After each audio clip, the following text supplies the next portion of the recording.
In this video, we'll be going through what a responder is inside of Jetdocs.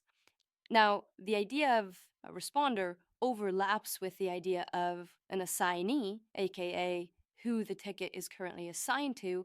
However, there are slight nuances that are really important to understand. As you can see, we're on the ticket hub and I'm currently on my inbox view. And by default, there is a filter called isResponder. Now, a responder is someone who has access to the Jetdocs ticket, but this is inclusive of multiple different ideas. The first is your workflow steps. So for example, if I click on this one, you'll see that the maintenance team composed of these 4 users, as well as Joey, are all responders on the ticket. Now, you can see that the ticket is currently assigned to the maintenance team. However, inside of your ticket hub, that's actually a different field. So for example, assigned to, you can select me or my user groups, but a responder has a larger breadth in terms of who has access to this ticket.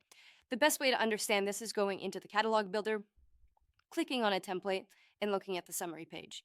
So generally inside of a template, you're choosing what information is being collected and who is this getting routed to. And this particular template has 5 different workflow steps.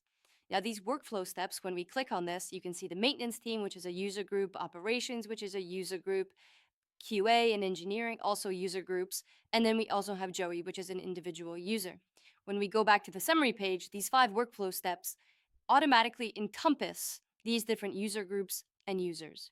Now, what's also important to understand is you can add in additional responders. So these are users who are not part of workflow steps, but you would like them to have access to this ticket. So for example, in this case, this IT team composed of Andrew, operations, and this Zapier account are all additional responders on this particular template, which means that any tickets that are submitted through this template will have these specific role permissions.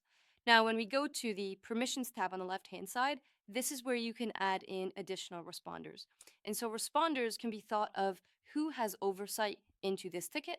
If you are not a responder, and by that I mean additional responder, or part of the workflow steps, you will not be able to see this ticket unless you have certain elevated privileges like an admin in the ticket hub. Now, please note, you can actually add in people into a ticket to have viewership by actually mentioning them on a ticket. Say Joey wasn't part of this ticket and I clicked at Joey, Joey would actually get a notification and then be able to see that ticket in their mentioned view on the left-hand side. However, other than that, responders are people who just have simply oversight and viewership into a ticket.